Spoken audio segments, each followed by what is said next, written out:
Пайшоў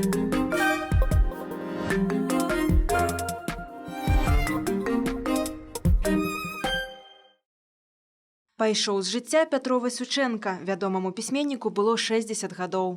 Нарадзенец Полацку, чалавек шматлікіх талентаў, крытык, літаратуразнаўца, паэт, драматург, выкладчык. Пятро Васючэнка – яркі прадстаўнік пакалення тутэйшых, які ў сваіх творах спалучаў беларускае і сусветнае. Ягоныя геніяльныя апавяданні, сёння можна не саромецца ў эпітэтах.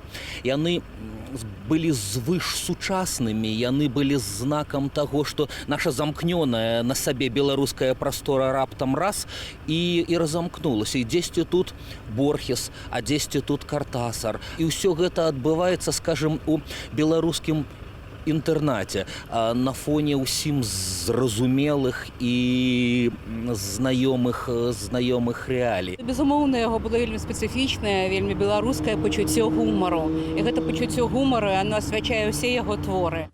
Пятро Васючэнка – вялікі фантазёр і казачнік, неверагодныя прыгоды двух забаўных шляхцічаў – Кубліцкага ды Заблоцкага яшчэ з 90-х палюбіліся дзецям і бацькам. Год таму тут, у кнігарні «Акадэмкніга», Пятро Васючэнка прэзентаваў працяг свайго бестселлера. Казка «Дзівоснае лета» паноў Кубліцкага ды Заблоцкага стала апошняй кнігай пісьменніка. Крытык Ганна Кісліцына, якая сябравала з Пятром Васючэнкам больш за 30 гадоў, заўважыла, што апошнія казкі змрочныя і містычныя, як быццам з пэўным прадчуваннем. Мы ўсе ведалі Кубліцкая і Заблоцкая як вельмі вясёлую кнігу, такую безбашаную. І раптам мы чытаем апошні заключны твор, і там увесь час пра смерць. І гэта было так дзіўна, што я сапраўды перапытвала, але Петр Васильевич, ён не адчуваў нічога такога. Гэта было, напэўна, тое прадказальнасць, тое прароцтва, якое ёсць у кожнага сапраўднага пісьменніка. Пачынаючы як літаратурны крытык, Пятро Васючэнка з часам паглыбіўся ў акадэмічнае літаратуразнаўства, але не застаўся зашпіленым на ўсе гузікі навукоўцам. Ён быў цудоўным выкладчыкам, і сёння шматлікія студэнты згадваюць ягоныя лекцыі, якія іх змянялі і натхнялі. Мне пашчасціла краем вока назіраць яго як калегу, які гэта універсальны і разнабаковы выкладчык. Яму было, што на роўных сказаць 14-гадоваму ліцэйскаму навучэнцу, яму было, як агаломшыць 18-19-гадовага студэнта, яму было чаму навучыць маладога літаратара, скажам, ужо з першай харошай кніжкай. Развітанне з Пятром Васючэнкам адбудзецца заўтра о 13-й гадзіне на менскіх паўночных могілках. Александра Дорская, Белсат.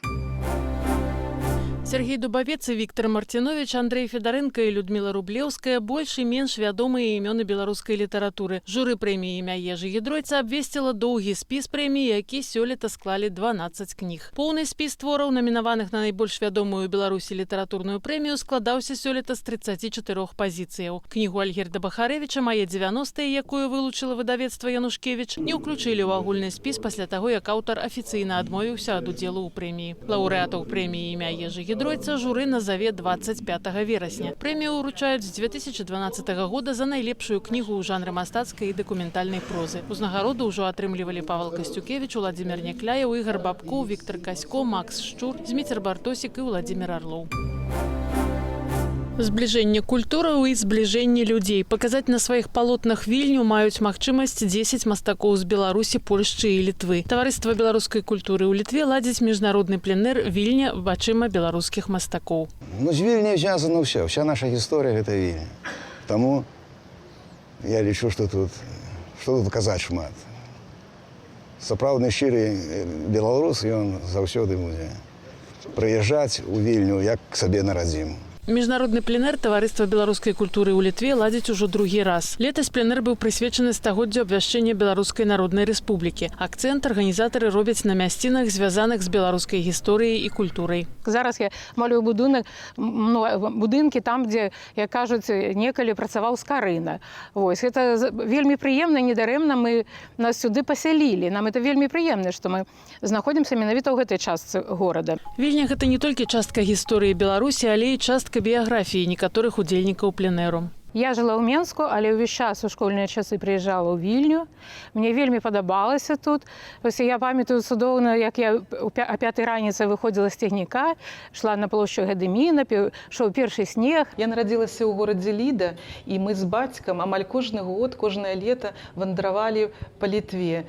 Мы вельмі любілі брадзіць па вуліцам Вільні, Друскінікаў, Каўнаса. Маляваць Вільню на пленэры мастакі будуць да канца жніўня, а пабачыць вынікі іхнай працы можна будзе на адмысловай выставе. Жадаючыя паглядзець палотны, то змогуць у верасні ў бібліятэцы Рублеўскіх будзе адкрыта выстава з гэтага пленэра. І пасля гэтыя палотны будуць выстаўлены на дабрачынны аўкцыён на продаж, дзе грошы паступяць на лячэнне хворым дзецям. Сродкі на арганізацыю пленэру вылучылі віленская мэрыя і згуртаванне беларусаў Вялікай Брытаніі. Арганізатары спадзяюцца, што пленэр у Вільні зробіцца традыцыйным, ды паспрыяе захаванню і пашырэнню беларускай прысутнасці ў цяперашняй сталіцы Літвы.